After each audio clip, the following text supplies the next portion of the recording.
শুরু করছি আজকের আলোচনা ব্রাহ্ম সমাজে ভাঙনের কারণ। আমরা জানি ব্রাহ্ম সমাজের সবথেকে কনিষ্ঠ সদস্যের নাম ছিল কেশবচন্দ্র সেন। আমাদের বাংলার ইতিহাস যাকে ব্রহ্মানন্দ নামে জানে। 1897 সালে ব্রহ্মানন্দ কেশবচন্দ্র সেন এই ব্রাহ্ম আন্দোলনে যোগ দেন। তখন ব্রাহ্ম আন্দোলন বাংলার বুকে একটা যুগান্তকারী পদক্ষেপের প্রতীক চিহ্ন, এবং সেই ব্রাহ্ম ধর্মকে নিজের তারুণ্যের তেজে উদ্দীপিত করে বাংলার যুবদের মধ্যে পৌঁছে দেওয়ার একটা গুরুত্বপূর্ণ গুরুদায়িত্ব ছিল ব্রহ্মানন্দ কেশবচন্দ্রের হাতে। কিন্তু অসবর্ণ বিবাহ, বিধবা বিবাহ এবং ব্রাহ্ম আচার্যদের উপবিত বর্জনের প্রশ্নে দেবেন্দ্রনাথ কেশবচন্দ্রের প্রতি ভীষণ অসন্তুষ্ট হন। শুরু হয়ে যায় এই জায়গা থেকে ব্রাহ্ম সমাজে ছন্দপতন।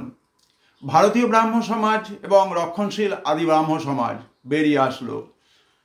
কেশবচন্দ্রের চেষ্টাতেই ব্রিটিশ সরকার 1872 সালে 3 আইন পাশ করেন এবং বাল্যবিবাহ, বহুবিবাহ বন্ধ করে দেন, বিধবা বিবাহ এবং অসবর্ণ বিবাহ চালু করেন। এবং এরপর কেশবচন্দ্র তরুণদের মধ্যে সংস্কারের প্রশ্নে বিরোধিতার সম্মুখীন হন। কেশবচন্দ্রের সমস্ত প্রগতিশীল ভাবনাকে বিসর্জন দিয়ে তিনি তার 14 বছর বয়সী কন্যা সুনীতির সঙ্গে কোচবিহারের মহারাজা বিয়ে দিলে ব্রাহ্ম সমাজে ভাঙন চূড়ান্ত হয়ে যায়। 1878 সালে সাধারণ ব্রাহ্ম সমাজ গড়ে ওঠে।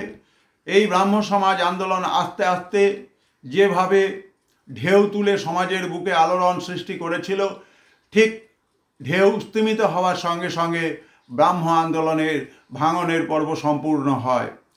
এবং আমরা দেখতে পাই কেশবচন্দ্র তিনি নিজেকে একটা সময় ঈশ্বরের অবতার বলে ঘোষণা করতেও শুরু করেন।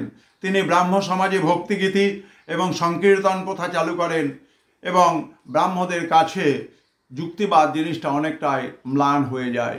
যে যুক্তিবাদ ছিল ব্রাহ্মদের অস্ত্র, সেই যুক্তিবাদের অস্ত্রেই তারা কিন্তু ঘায়েল হয়ে যায়, ব্রাহ্ম সমাজের ভাঙন সম্পূর্ণ হয়।